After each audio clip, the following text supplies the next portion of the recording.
Coming up on this episode of The Social Hour, Obama's on Reddit, Romney's buying up trending topics, Facebook's targeting your phone number, and you can create an interactive timeline. All that and tips and tricks up next.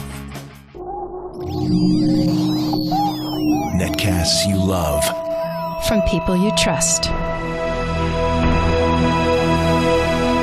This is TWiT. Bandwidth for the Social Hour is brought to you by Cashfly at CACHEFLY.com. This is The Social Hour with Sarah Lane and Amber MacArthur, episode 75, recorded Friday, August 31st, 2012. This episode of The Social Hour is brought to you by Ford. Ford invites us tech geeks to join the conversation, submit ideas, and grab a Tech Geek badge at social.ford.com. Hey everybody, welcome to another episode of The Social Hour from TWiT World Headquarters in Petaluma, California. I'm Sarah Lane.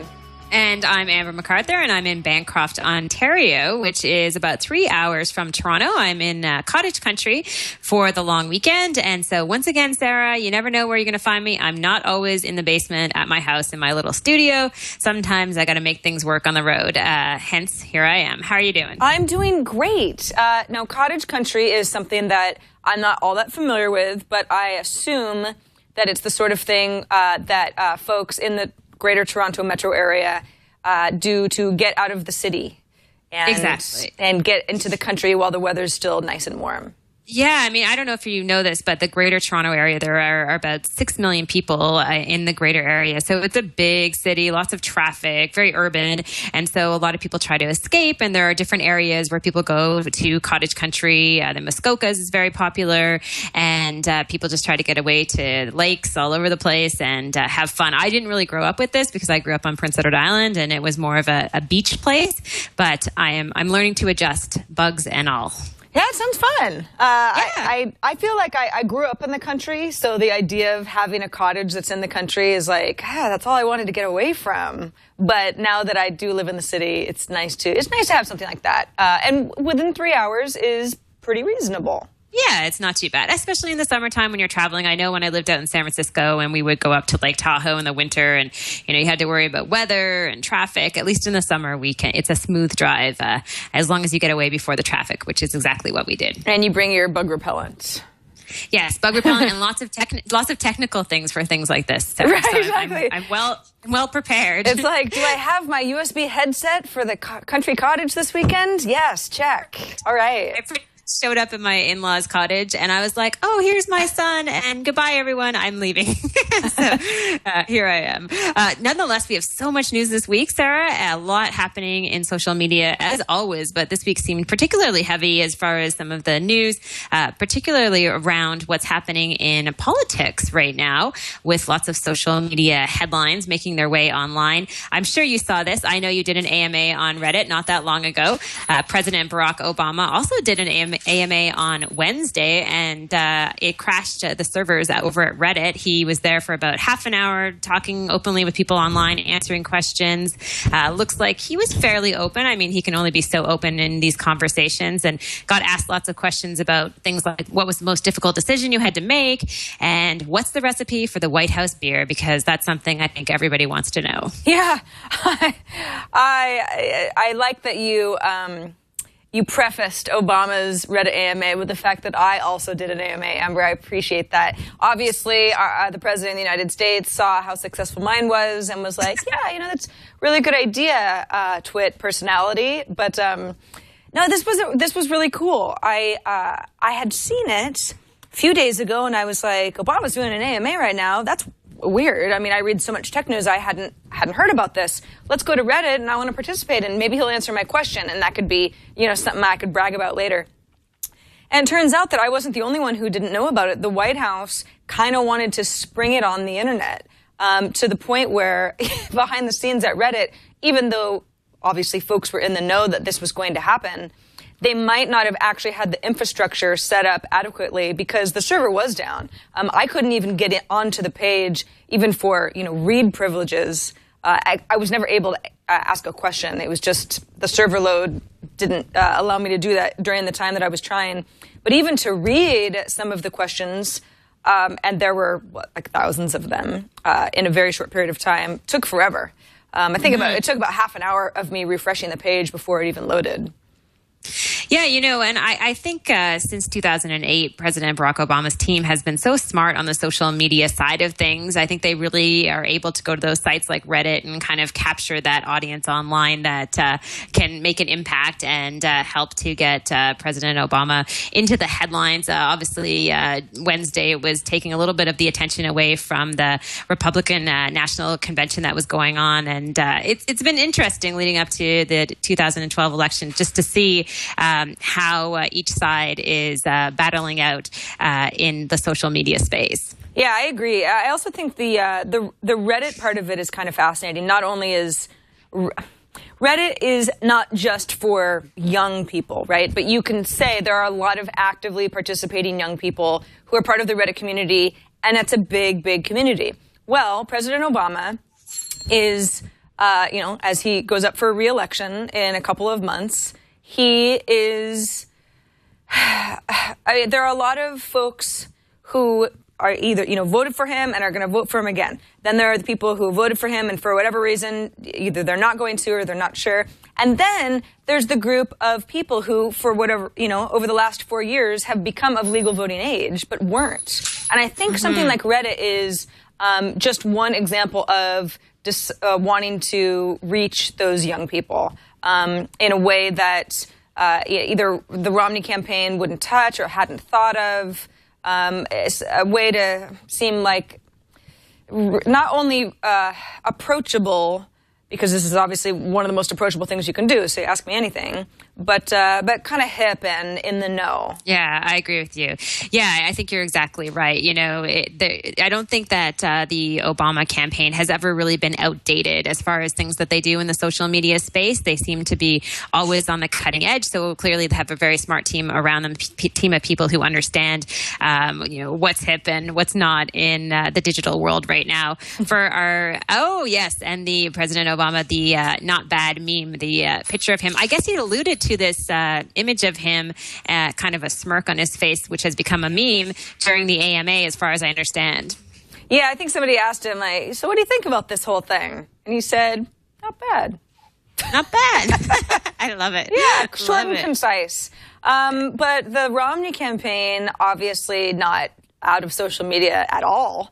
In fact, both sides, it's been pretty fascinating to see what each side chooses to use as their tools beyond just the regular, buying ad slots in particular states that are swing states. The Romney campaign was the first to buy a trending topic on Twitter of the two. It was last night. It was Thursday, which is the last night of the Republican National Convention.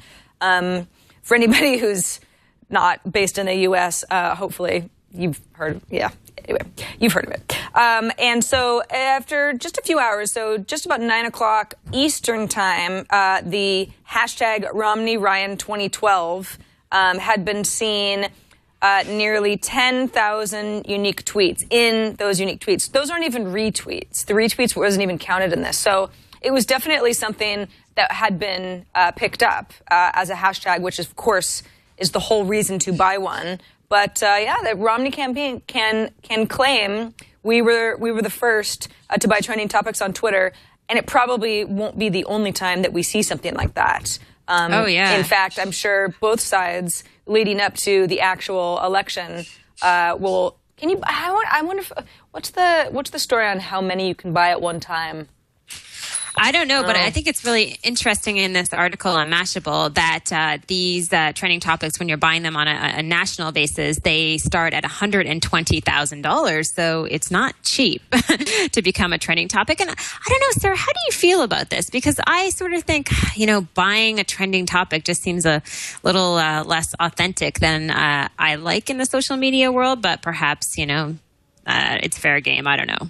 Well, I think it's advertising. I think if you think of it in terms of, you buy spots on TV or, you want something to run in prime time or certain ads in magazines or on websites, it's all kind of the same thing. I mean, once you get into, I am paying for placement, I don't care how forward-thinking or new or cool the service is, you're buying an ad. So I kind of see it that way.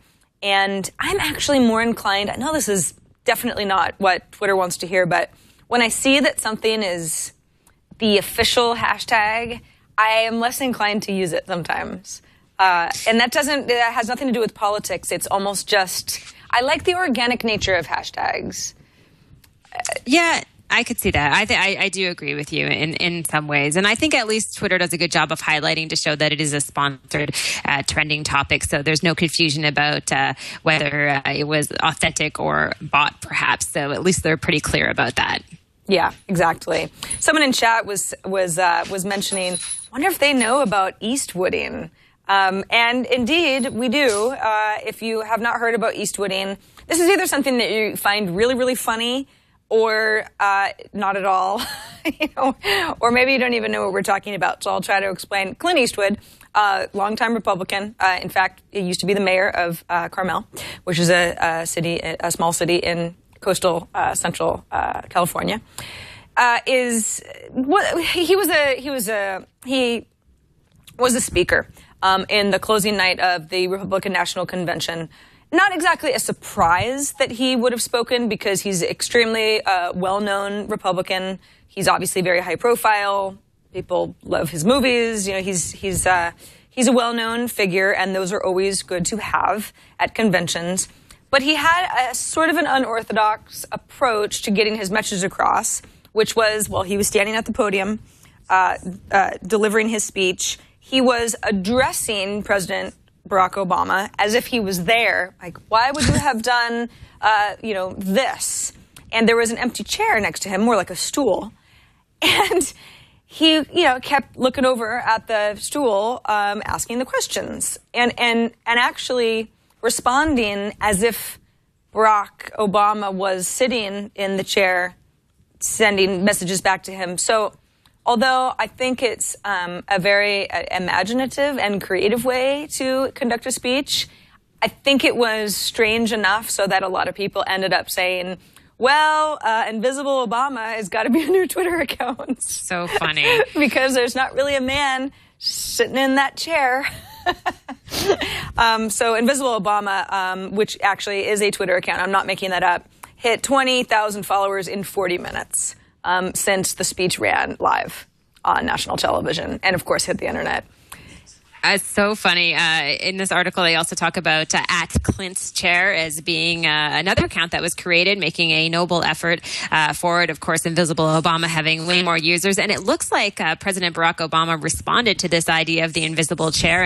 And his team had posted a photo on Facebook responding to this with a picture of President Barack Obama's chair. The back of it says the president and a note that says this seat's taken in the image. So, this is just going to get more interesting as time goes on to watch the back and forth and how quickly things happen and how fast the teams respond in the digital world. Yeah, I saw that too. And, my first reaction when I see some of this stuff is, geez, they're acting like children.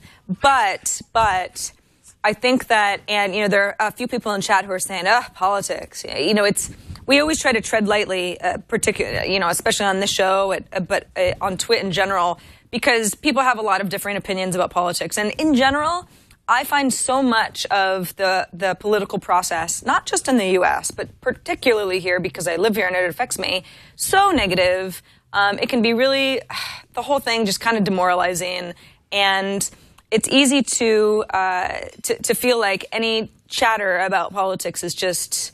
It's a drag, and it's full of people who are saying the worst things about each other. And I think that that's kind of the fun of why these memes go so viral on social, because we are kind of looking for a way to engage in a way that doesn't make us all feel like garbage.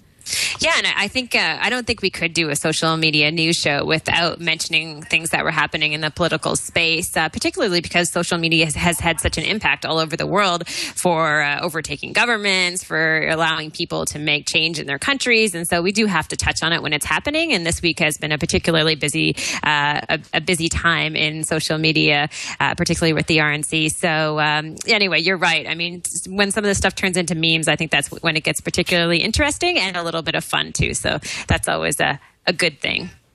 Absolutely. So moving on to a little more about Twitter. This is a story that Gizmodo wrote up about Twitter targeting targeted ads. Their initial headline was about target history, and it got some people freaked out, like, wait a second, Twitter's going to use my tweeting history to target ads to me. It's not exactly that. Amber, what is going on here? This is so funny. I think the way they changed the headline is genius. I love that they say Twitter is targeting targeted ads to become more targeted. And that's exactly what they're doing. And you're exactly right. I mean, they're not actually browsing your browsing history on Twitter, but instead they're allowing advertisers to target people based on interests. But also, I think, Sarah, as far as I understand from this, to target people and use the at names. Like if you're in the music business and you want to target a bunch of bands, you're able to show up in those bands in their news feeds. Is this correct? I think this is how I'm understanding it. Yeah, that's how I'm understanding it too. And for example, if you're promoting a new I'm actually going to use one of their examples. If you're promoting a new film about dogs, you could select animation under movies and television, cartoons under hobbies and interests, and dogs under pets to precisely target as many people as possible. Now, of course, there's the whole debate. This has certainly been an active debate on Facebook, and it's only going to become more so of one on Twitter as they figure out more and more how to make money off of ads. But is targeted ads better or worse for all of us? We all, those of us who have Gmail accounts, know that for a long time on the right-hand rail, Gmail is trying to target ads based on what we're talking about in our emails. Sometimes it's very uncannily on point, at least for me. And sometimes it's not at all because there's just some like random name of a street that maybe I had typed out, and then they're thinking like I'm interested in deforestation. It's just because it's like Forest Street or something. So it doesn't always work, but when it does, is it harmful because you're more inclined to buy something because they know too much about you? Or is it actually like, well, if we're going to all have to be subjected to ads anyway, shouldn't they at least be about stuff that we might possibly care about? Yeah, I mean, I think to your point earlier on in the show, people are getting more used to the idea of having ads within their social streams. And the sense that I'm getting, especially as you watch more and more what's happening in social media with some of the big players, is that there's this feeling of desperation, Sarah. I don't know if you sense that in terms of trying to figure out how they're going to make money. I mean, they obviously have huge costs, lots of investment money, and no one's really perfected it as far as having an advertising platform and figuring out how to take advantage of huge communities in a way that the audience isn't really turned off. So I don't think this is a big surprise. It kind of makes sense. Twitter has to figure things out as far as what they're going to do. Again, I just go back to the idea. I hope it's as transparent as possible to the end user, because I think that's what people expect, especially in this day and age. Yes, I agree. Twitter has really gotten quite a bit of flack over the last few weeks because of changes that they've made to their API. We talked a little bit about that last week. And they are, it's blazing new trails period for Twitter right now. They're in a big new office. That office happens to be not that far from where I actually live. So when I walk by, you can really, the presence of Twitter is physically very different than it used to be. They're in this big, huge building in this somewhat blighted area of San Francisco, and everyone's talking about, Twitter's going to turn this whole neighborhood right around. It's like, at the same time, they're making these decisions that are really upsetting people that have been using the service for many years, but that's because they're a for-profit business and they're growing, and it's all very interesting. And I don't even want to say that they're doing the wrong thing, because again, this is a service that didn't exist 5 short years ago, 6. So the targeted ad strategy is something that they're trying to figure out without taking off as many people as possible. Mm-hmm.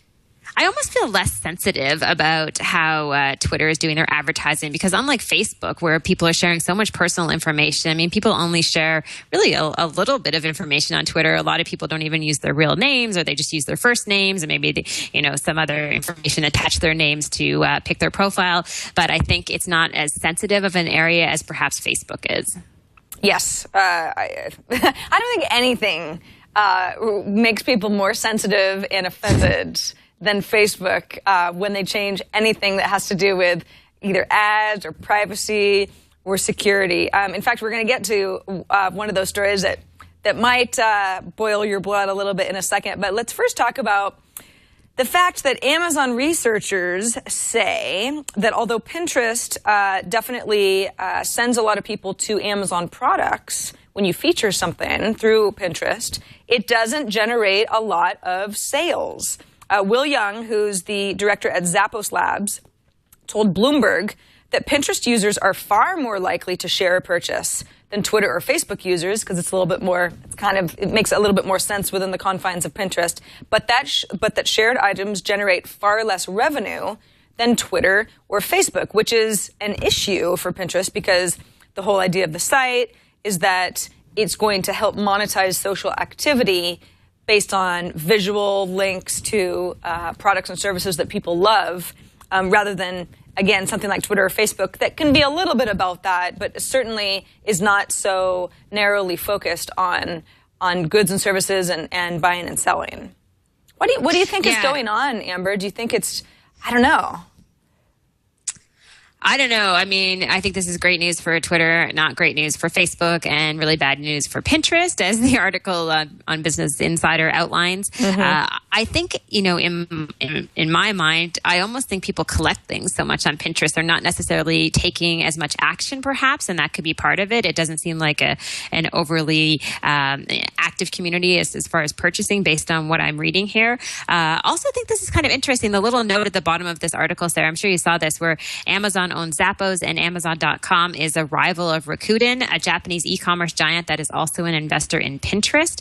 I don't know if that sort of is an incentive for Amazon to downplay. Yeah, exactly. Because obviously they would prefer people use their service. I don't know, but nonetheless, I thought that was an interesting little note. So, you know what? I don't know. I don't think that Pinterest people are gonna stop using it necessarily. It's really one of those networks that I haven't seen before, Sarah. I don't know if you find yourself in situations where you may mention Twitter and Facebook to people, but all of a sudden you mention Pinterest in a room, and I'm going to have to say this, but particularly a room full of women, and they just love it. So even if they haven't figured out how to monetize right now in a way that works for the service, I think there's a lot of diehard users, and I'm sure eventually they'll figure it out. Yeah, I think for them. I think if they, it's probably more of an approach issue than Pinterest doing anything wrong, because clearly they've captured a lot of attention of many, many users. Like you said, not all women, but predominantly it's something that a lot of women who aren't necessarily extremely social in a technical way and on other websites or services or apps are using. But I also think that, I don't think about Pinterest to buy stuff. I think about Pinterest could be a way for me to click through to an original link and go ahead and buy something if I want to. But it's not really a place where I say, I need a new living room rug, and I want to look at some choices, something affordable that's big enough for my space. And I'm probably not going to go to Pinterest to do that. I would probably start at something that's already an e-commerce experience, like, I don't know, IKEA, for example, because that seems like I'm just cutting out the middleman a little bit more. Then again, I guess if I knew of a Pinterest page that was really great as far as home decor and furnishings, that might change things. But again, it's still just affiliate revenue at that point. Yeah, I mean, I think Pinterest is great for inspiration, right? It inspires people with new ideas, creative ideas, and maybe that's the end of the cycle. I'm sure they're going to, like any other social network out there, try to figure out a way to change that and change users' behavior a little bit. But I still think, it could be a while. Hopefully the community there sticks with them until they do figure that out. Now, Sarah, we talked a lot about ads, and we're still not done because, like we mentioned, there's so many companies trying to figure out how to make it work. Facebook, again, is busy getting into our personal information, it appears. Yes, this is the thing I said might boil your blood. Facebook is going to roll out email and phone number-based ad targeting, and they're going to do it next week. A blog called Inside Facebook apparently reported the feature after it went live temporarily. At that point, someone from Facebook basically had to confirm, okay, yes, this is going to be something that we're going to be rolling out next week. And she explained to TechCrunch how it worked. So, all right, before you freak out and say, oh my God, it's like my number's in some horrible database. It starts off with a customer list that a business already has created. So if there's a pet store down the street in Petaluma, I've, entered my phone number, for their newsletter, that sort of thing, or email address. That business has my information, what I've decided to share with them. So that business could then upload their list, their contact lists of email addresses and phone numbers, user IDs, whatever information they have on customers to Facebook. The data will be hashed first, so there shouldn't be an issue with Facebook even having access to the information, nor anyone else. Then Facebook's user data will be similarly hashed, and the company can compare both sets of hashed data and create a list of users whose contact information that they already had matches up with what the advertiser uploaded. So at that point, the pet store has a list of folks that they can say, oh, well, I mean, you've already demonstrated an interest in our product. It would be good if we could target to you, because that's just one more place that you're likely to be receptive to what we're selling. Sarah, that was a really good job of explaining something that is kind of complicated. Well, thank you. I mean, there was an original article that explained it to me, and that's why I understand it, since it's not actually a live feature yet. And some people probably wouldn't call it a feature. They'd say, there's just, one more reason not to have your phone number on Facebook. I've never had my phone number on Facebook because I don't want anyone to call me ever. It's not so much that I think it's a privacy problem. And it seems like at least the way that this has been explained to us, it's really not going to screw with you any more than it's going to target ads to you based on who else might already have your information on Facebook. So again, it's that conundrum. Is it better to have Facebook ads about stuff that you've admitted that you're already interested in, or stores that you've already been in? That you might want to know, features and what's new, that sort of thing about the stores, or is it just going to make you feel creepier that within the Facebook experience, so much is known about you? Yeah, I mean, I'm surprised like you that people even put their phone numbers on Facebook. I don't see this a lot, except with the younger generation. I see it a lot with family members of mine who are teenagers. They tend to put their numbers up there, and that's just part of the way that they communicate. But I've never been a huge fan of that, and I have never done that either. Yeah, I mean, it doesn't seem too risky as far as Facebook really invading your privacy. I just think from a marketing standpoint, as far as selling this to potential advertisers, I do think it's a little clumsy and kind of confusing to wrap your head around at first. But again, I see Facebook scrambling for ways to figure out how to make money, and nothing seems really that clean and simple anymore, which probably leads us nicely into the next article that you dug up online. Poof, 1 billion slash from 2012 Facebook revenue forecast. Yeah, and, that was just a little article that I found online earlier this week. And this is really pretty much just analysts saying, we now expect Facebook to generate less revenue in this calendar year, or in their fiscal calendar, than we did earlier in the year. And that's the response to Facebook stock, Facebook losing some of its stock value since its IPO. The fact that Facebook is obviously actively working on ways to better target people so that their ads are not only received better, but are actually clicked on, taken action on. And I still think that it's in the early days for Facebook. We've talked about it quite a bit here on the Social Hour. We've definitely talked about it on Tech News Today as well. It's like, how long does Facebook have to play around with this stuff when there's so much money at stake and there are so many shareholders who now depend on them figuring all of this out? And with certain markets getting, to a saturation point, I know the U.S. market is slowing as far as new user adoption, but other markets are doing really well. So Yeah, it sounds like analysts are like, okay, we were a little bit bullish on what we expected Facebook to do this year, but I also really don't feel like they're going to figure it all out in 365 days.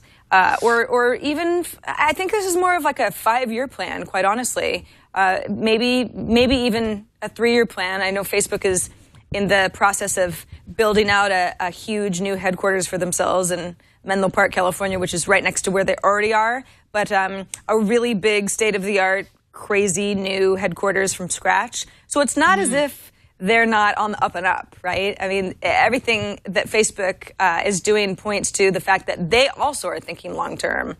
But again, analysts are pulling back a little bit. Yeah, I mean, it's like you said, especially when there's so much growth in other markets.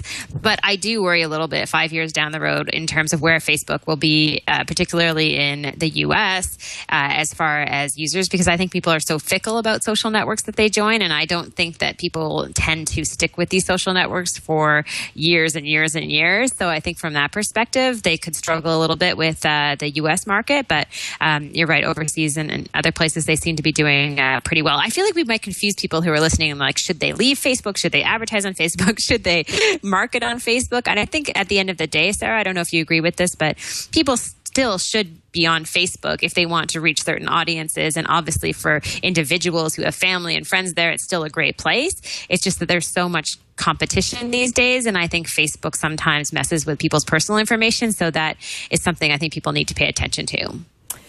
All right, a quick reminder that we do record the Social Hour live on Fridays, 4 p.m. Eastern, 1 p.m. Pacific. Thanks to everybody who joins us live. Always good to have you, especially everybody in chat. Or if you're lurking, we're happy to have you too, talking back to us on Twitter, etc. But if you're not watching us live, that is cool. You can always keep up with us on our website, twit.tv/TSH. That is our mothership. That's where not only can you get subscription feeds, so you can watch video feeds of our show depending on how you watch it. We've got a variety of feeds that are best for if you're watching on the go, on mobile, or do you want to watch via iTunes, or go ahead and add to your RSS reader of choice, and so on and so forth. We have audio feeds too, so if you say, hey, I'd love to watch you guys, but I really can't do that, but I would love to listen, we make that as easy as possible as well. And if you miss an episode, our episode archive is right there too. So last week, for example, you just click on or the Social Hour 74, that's correct. We've got our video up at the top. For some reason, it's not loading right now. I don't know, our website's being a little bit squirrely today. But not only are the videos there to help you keep up with us easily, but all the links to everything that we talk about are also on that page. Thanks, Jason.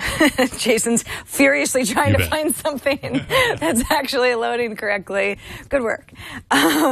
So thanks to everybody who watches each week. Remember, if you've got any questions, comments, concerns, ideas, tips, tricks, you can email us at thesocialhour@twit.tv. All right, Amber, before we get into some of our tips and our spotlights of the week, let's thank Ford for sponsoring this episode of The Social Hour. Recently, Leo and Ayaz, actually, you know them, my colleagues here at TWiT, spoke with one of Ford's lead technologists, Jim Bukowski, about views on the future of technology in vehicles. And I mean, this is a person who works at Ford full time to try to make technology integrated into their automobiles that is not only really awe-inspiring, but actually works. Some of the topics range from categories of apps that are coming to the Ford Sync platform, location-based services. That's very, very important, especially when you're driving around.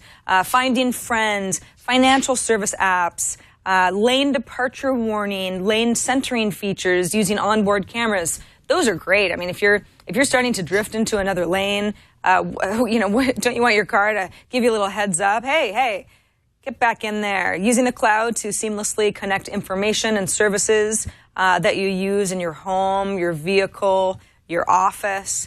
And Ford Social is one of the ways to develop and surface ideas to the engineering team, and they're really listening. It's actually a place where all of us, you and me, can go to post ideas to Ford, and Ford will take these ideas, and if they're amazing, then they want to use them as part of the Ford hive mind to actually make technology not only that's cool and works, but that people want. That's really sort of the whole point of the social experiment here, is that Ford knows that, hey, we're the ones who are buying the vehicles. We're the ones who want technology that makes sense to us.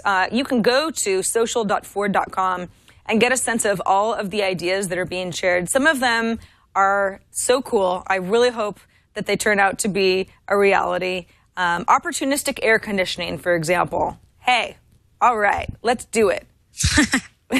And what's cool, too, is that it's not just about reading other people's ideas.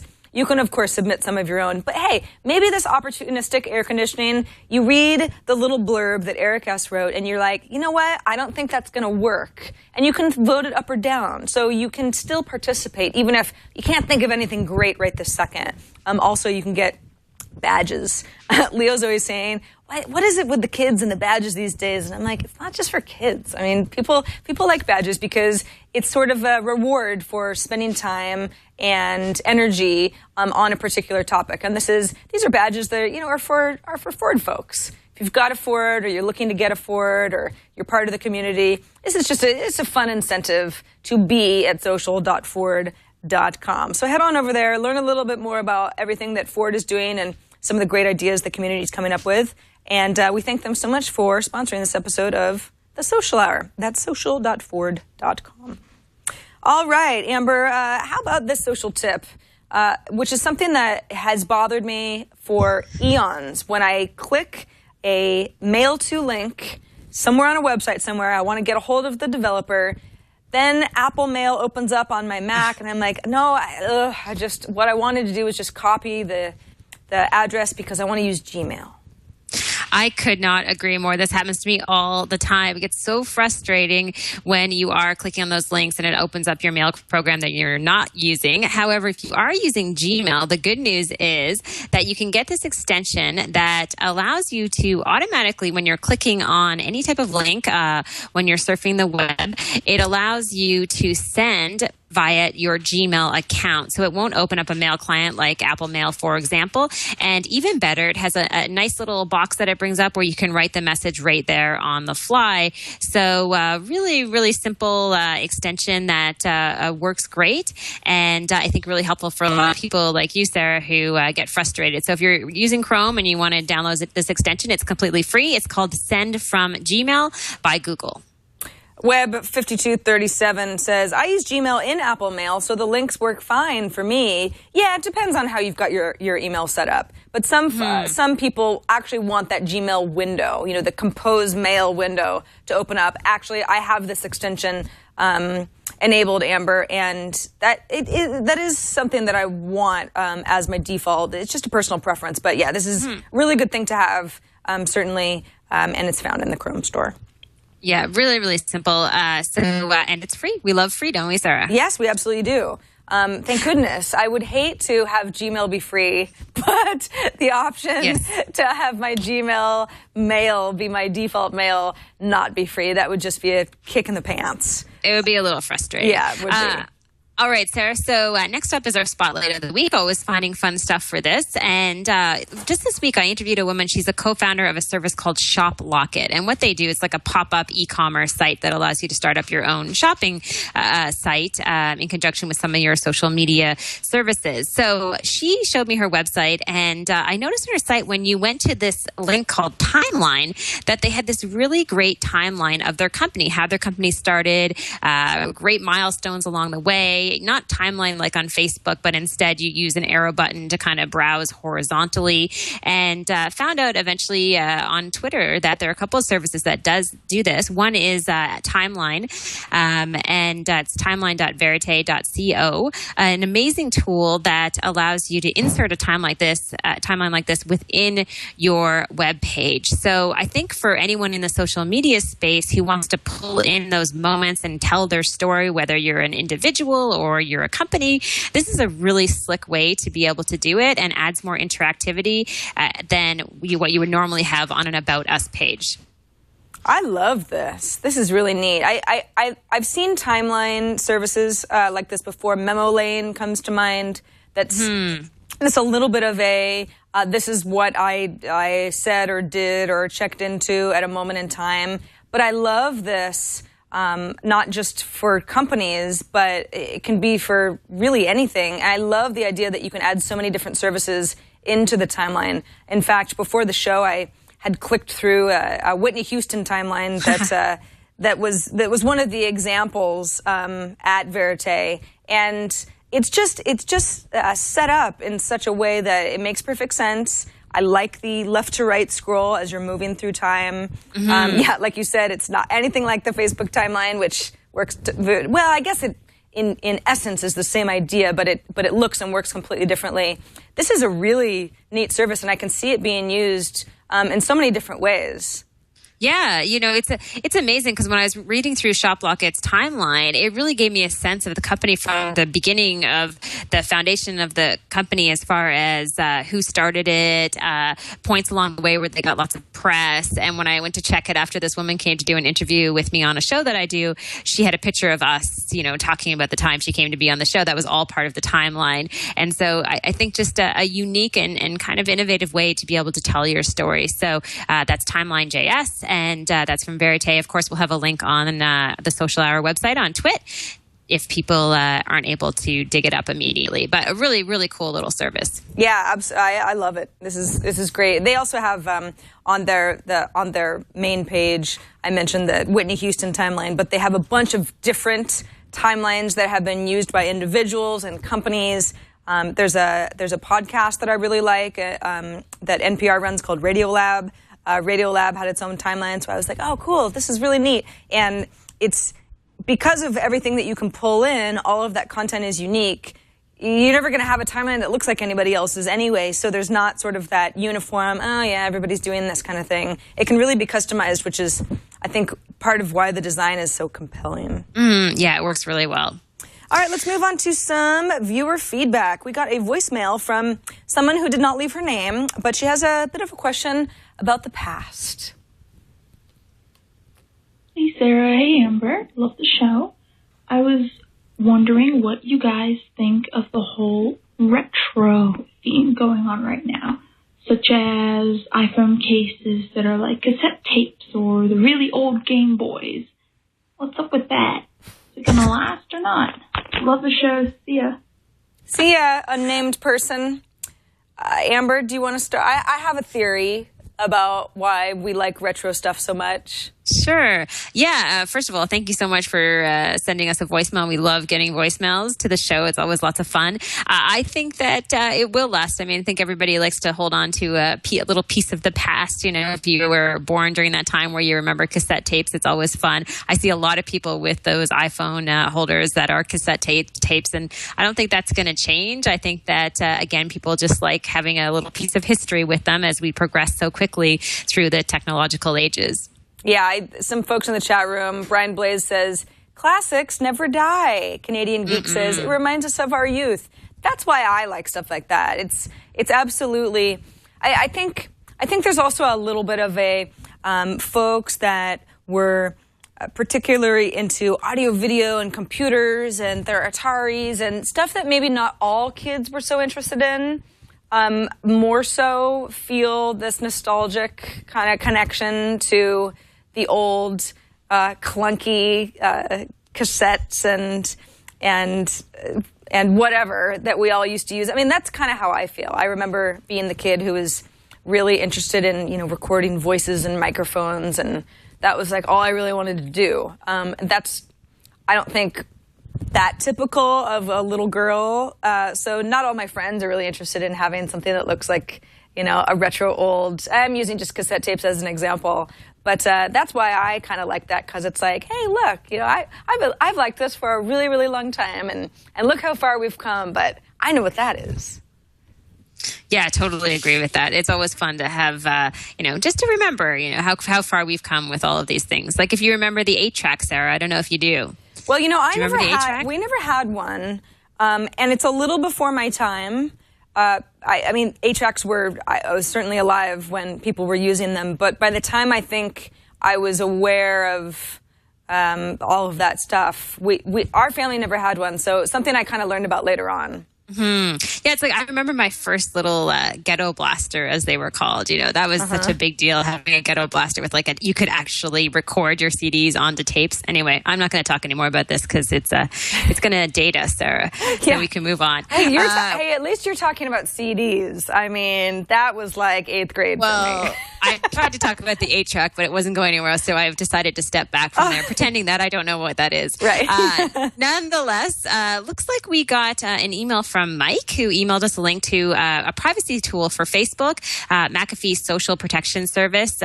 Also, a browser plugin that's available only for Windows 7 machines running Internet Explorer 8 or higher, or Firefox 8 and higher.